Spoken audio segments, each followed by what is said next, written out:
At my uncle's retirement party, I said, I'll bring the dessert to tomorrow's family barbecue. My cousin laughed. Oh, you weren't invited. My aunt took out her phone, tables, speeches, everyone posing together. My sister smirked. It's more of a close family thing. I just nodded. I left without a word and canceled the venue they forgot I paid for. My name is Alvaro. I'm 32 years old, and I work as a computer technician. And if there's one thing you should know about me, it's that I used to be the kind of person who always showed up. Birthdays, holidays, moving days, family dinners. Sundays, I was always there, quiet, reliable, not expecting much in return. If someone needed a last-minute airport pickup or a dog sitter for the weekend, they called me, and I said yes. I didn't really mind. I grew up in a big, loud family where everyone talked at the same time, and somehow there was always room at the table, even when we were elbow to elbow. But at some point, that warmth changed, or maybe it was never really there for me, and I was so wrapped up in nostalgia that I didn't notice. It wasn't a sudden shift. It was like dying by 1,000 small cuts. At first, I ignored the little things, like the time I offered to host a game night and no one showed up. Or when my sister, Nuria, forgot to tell me Christmas Eve dinner had been moved to our cousin Claudia's house. I chalked it up to a misunderstanding. Life gets complicated, I thought. But over time, the pattern became impossible to ignore. I'd walk into family gatherings and feel like a guest who'd wandered into the wrong house. Conversations would lower in volume when I approached. Smiles arrived a second too late. And there was always someone who'd say, "Oh, I didn't know you were coming." That kind of thing sticks in your chest like a stone. But still, I kept showing up. That brings me to my Uncle Manuel's retirement party. He worked for 42 years at the same factory, an old-school guy, proud of his calloused hands and dented lunchbox. I always liked Manuel. He was one of the few in the family who never made me feel like an afterthought. So when my Aunt Dolores sent out the invitation for his party at the Alicante Community Center, I made sure to clear my schedule. I even chipped in a few €100 for the hall rental and decorations, unasked. Dolores just texted me a few weeks prior, "We're a little short on the deposit. Would you mind helping out?" And I replied, "Sure." No thank yous, no confirmations. They just assumed I'd pitch in, and I did. The night of the party, I arrived early to help set up chairs and hang the congratulations banner. It wasn't glamorous, but it felt good. When Manuel arrived, he gave me a real hug. None of that one-armed, back-patting business. For a few hours, everything felt like it used to. There were drinks, laughter, awkward dancing, and endless stories about workplace pranks and forklift accidents. I was smiling. I felt like part of something again. Until I made the mistake of being too cheerful. I was by the snack table, talking to Claudia and Nuria, when I casually said, "I'll bring the dessert for tomorrow's family barbecue. What time should I arrive?" Claudia blinked, confused, and tilted her head. "Oh, you weren't invited." At first, I thought it was a joke, but her face didn't change. Nuria looked away, suddenly fascinated by the bowl of chips. I laughed, still clinging to the hope that it was all a misunderstanding. "Seriously? What time should I come by?" Claudia shrugged. "I think it's more of a close family thing." "Yeah," Nuria added, finally glancing at me. "Mom and Dad wanted something small, just us." That phrase hit me differently. Just us. Like I was some distant branch barely clinging to the family tree. Then Dolores walked by, sipping from a red plastic cup, and Claudia said, "Show him the picture." Dolores smiled and pulled out her phone. I didn't even ask. She just held it in front of me and started swiping through images. Tables set up in someone's backyard, kids running through sprinklers, a giant personalized cake that said Family Barbecue 2023, and a group photo with everyone I grew up with. My parents, Nuria's kids, aunts, uncles, even the grandkids of my old babysitter were there. Somehow, even they had been included. I wasn't in a single picture. I nodded, smiled politely, and excused myself from the conversation as if I'd suddenly remembered an urgent call I had to take. Inside, My chest felt tight, but it wasn't sadness anymore. It was something sharper, colder, focused. I walked over to the bar, ordered another drink, and sat at a table in the back. I thought, remembered every ride I'd offered, every check I'd signed, every excuse I'd made for them. For years, I was the family's silent safety net, the extra wallet, the extra hand, the one who'd never cause a problem. And the most ironic part? That barbecue tomorrow? I knew exactly where it was being held. The rental for Soul Park had gone through my account. I booked it 3 months ago when Dolores said, "We just need someone with good payment history, so it doesn't get blocked." I paid the deposit. The confirmation was in my email. They hadn't even bothered to change the details. That was the moment something inside me clicked. I didn't get angry. Not visibly. I didn't stand up yelling. I didn't flip tables. I didn't demand explanations. Sure, that would have been satisfying, but too easy for them to paint me as the dramatic one. Instead, I finished my drink, helped clean up the decorations, and told Manuel it was great seeing him. He said, "Thanks for everything, Alvaro. You're one of the good ones, really." I smiled. "Thanks, Uncle Manuel. I appreciate that." Then I got in my car, drove home, opened my email, and hit cancel reservation. It took less than a minute. One click, and their little close family barbecue was left without tables, without access, without a permit, just an empty patch of grass and no plan B. I didn't tell anyone. I went to bed and slept like a rock. The next morning, my phone started buzzing. A call, then another, then texts. But I didn't check them. Not yet. Because I already knew the storm was coming. And for once, it wasn't me who'd be left out in the rain. By midday, the calls had turned into voicemails. The first was from my Aunt Dolores, high-pitched and confused. "Alvaro, the park says there's no reservation. Did you cancel it by mistake? Call me, please." Then my mother, Carmen. "Why did you cancel the reservation, Alvaro? We're all here. They're making us leave." Then Nuria, clipped and irritated. "Real mature, by the way. Really had to make it about you, didn't you?" That last one made me laugh. About me. They organized an entire event, invited everyone but me, and now the problem was that I was making it about me. I stayed in bed until almost 2 p.m., not because I was lazy, but because I didn't want to give them the satisfaction of picturing me anxious, pacing, wondering what was happening. I already knew what the park staff would tell them. "No reservation, ma'am. Someone canceled it last night." "Yes, we refunded the deposit." "No, you can't set up anything here without a permit." "Yes, there's another party arriving at 3 p.m. "No, I'm not going to argue with you in front of children." When I finally got up, I made a sandwich, opened my laptop, and put on some lofi music. It was strangely comforting. I knew they'd try to salvage the event somehow, somewhere. But not with the park tables, not with the covered pavilion, not with the big speakers they were planning to plug in, and definitely not with the bouncy castle. Around 4 p.m., I finally checked my phone. 43 messages, mostly from Nuria and my mother, Carmen, a few from my cousin Claudia, and a handful from numbers I didn't recognize. Probably the plus ones and tagalongs who now had nowhere to sit and were trying to understand what was going on. Some messages were just pictures. One showed a few folding chairs set up in a driveway. Another, a makeshift barbecue with 3 people huddled around it while smoke blew directly into their faces. It looked miserable. And then I saw a message I wasn't expecting. It was from my Uncle Manuel. It just said, "Call me when you can." I hesitated. Manuel had always been kind. He didn't deserve to be in the middle of this.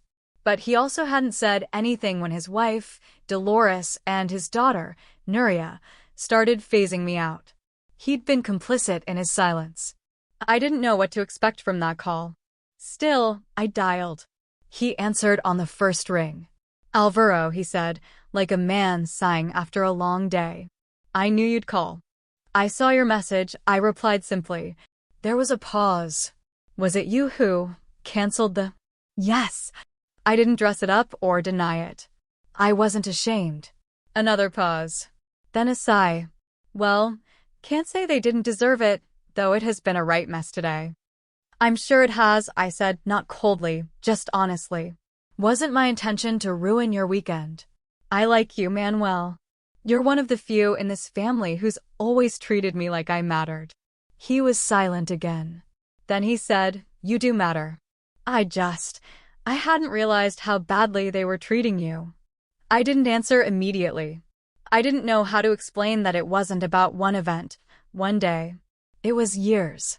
Years of being the extra, the outsider, the reliable one who was never invited but always the first one asked for help. I'm not angry, I finally said. I'm just tired. He let that sit. Then he replied, I wish it weren't so, but I understand. And that was the end of that call. That same night, Nuria posted something on her Instagram story. A blurry picture of the makeshift party, with paper plates, mismatched folding chairs, and text that read, Even when some people try to ruin the fun, real family sticks together. Real family. The irony was suffocating. I didn't respond. I didn't react. But a few days later, the refund from the park hit my account. €1,750. I donated it to the San Miguel Community Center in Manuel's name. They were running a fundraiser to renovate their kitchen. I attached a note to the donation for someone who actually deserves a celebration. About a week passed in total silence, but then I got a message from Claudia. It was longer than I expected and surprisingly honest. It read, Hi Alvaro. I know you're probably still mad, and I don't blame you. I didn't know you weren't invited until you said something at the party. I just assumed you'd be there. When you left, I realized how messed up it all was. The family's been treating you like a backup plan for years. I think some of them know it, too, but no one said anything because you never complained. I guess this was your way of doing it. I just wanted to say I saw it. And I'm sorry. That message meant more than I expected. Not because it fixed anything, but because it confirmed I wasn't crazy. Still, I didn't reply. Not yet. I was still trying to figure out what being tired meant for me. In the days that followed, more messages arrived. My mother, Carmen, sent me a long email saying families go through rough patches and I shouldn't punish them by cutting contact.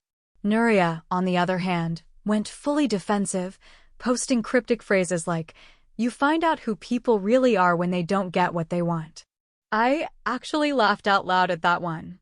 If she only knew. Meanwhile, I started doing something new, for the first time in a long time. I started investing in the relationships that actually made me feel whole. I had friends outside of the family, people who didn't forget me, didn't use me. I invited them over, hosted small dinners, took a trip with a group of coworkers to the Valencian coast. I was smiling more, sleeping better. But the family wasn't done yet.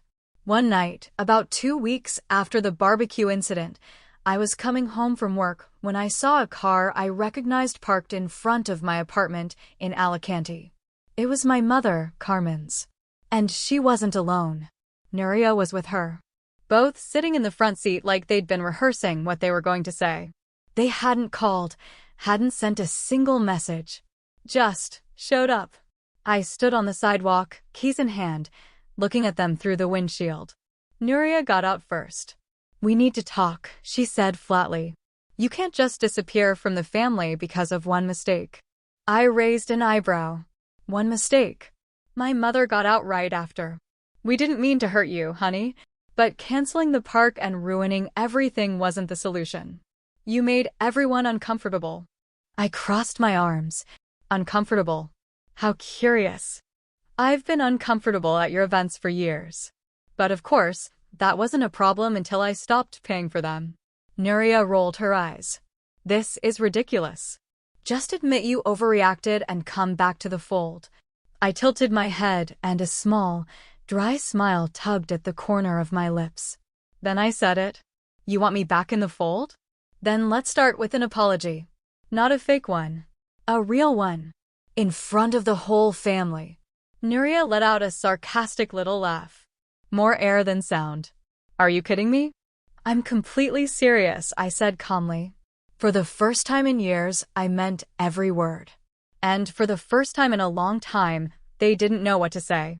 My mother looked shocked, like she couldn't decide whether to scold me or start crying. Nuria, on the other hand, let out a tight laugh.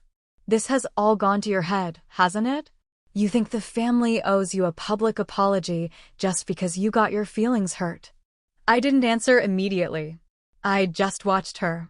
For years, Nuria had been the queen bee of the family dynamic, the golden child, the loudest voice in every room, the one with the most pictures on our parents' fridge.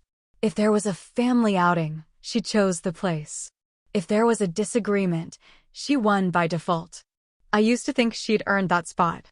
Now I understood that she simply took it and the rest of us tiptoed around her to keep the peace. It's not about hurt feelings, I finally said. It's about respect. Or rather, the absolute lack of it. You treated me like a piece of furniture, useful when needed, invisible the rest of the time. I'm tired of pretending. If you want me back in your lives, the first step is admitting what you've done. My mother tried to smooth it over. You know how big families are. People forget things, say things. We all have flaws. I raised an eyebrow. Flaws? You were there while Nuria laughed at me at the party. You smiled while Aunt Dolores showed me pictures of an event I paid for and wasn't even invited to. You've been silent for years, Mom. That's not a flaw. That's a choice. Her mouth opened, then closed. She didn't have an answer. Nuria crossed her arms. So, what? You're cutting us off? You're not coming to Christmas birthdays? You're going to make everything awkward for everyone. I looked her directly in the eye. You already made it awkward. And with that, I turned and walked toward my apartment door. I could hear my mother's voice behind me, shaky, weak. Alvaro, please don't do this. I stopped, hand on the door. Then fix it. Own up to it. Apologize. I went inside and closed the door gently. No slamming. That, I think, made it worse for them. I didn't make a scene, didn't yell, didn't insult. I was just firm, quiet, final. That was what threw them off. That night, I got no messages, no follow-up calls. Just silence. And for the first time, I think they genuinely didn't know what to do. The next few days were quiet. No new drama. Just space and peace. A week later, I got a new message. From Manuel. It said, "Hi. I'm doing a small dinner. Just a few people. Wanted to invite you. No speeches, no drama, just dinner. No one from your mom's side will be there unless you say yes first." I stared at that message for a while. I didn't respond right away. I went to the gym, took a walk, ate dinner, thought. Then I replied, "Only if it's at your place. And only if you promise not to mention the others." He replied, "Done." That dinner turned out to be exactly what I needed. Manuel, his neighbor Tomas, an old friend of his from the factory, and me. We barbecued, watched a movie, and talked about everything but family. For the first time, I didn't feel like filler. I felt like a person. And I started to realize something important. Family isn't blood. It's not who shares your last name or who remembers your birthday because it's marked on a calendar. It's who shows up, who respects you, and who listens to you, even when it's not easy. A few weeks later, I posted a picture on Instagram. Just Manuel and me, toasting with some drinks on his back patio. The caption read, "Sometimes your real family is the one who asks if you're okay, not just what you're bringing." Within hours, Nuria liked it, then unliked it, then liked it again. The next day, I got a message from her. No greeting, no explanation. "Fine. If that's what it takes, let's talk. If you want an apology, come this Sunday. Everyone will be there." It was exactly what I'd said I wanted. But I'd also learned something else. Sometimes people don't apologize because they're sorry, but because they're afraid of losing control over the person they used to manipulate. I stared at the phone in my hand, hesitant. Should I go show up, just to hear empty words mumbled through gritted teeth? Or should I let them live in the mess they created because, for the first time in my life, I didn't need their approval. I wasn't the family doormat anymore. Now I had the power.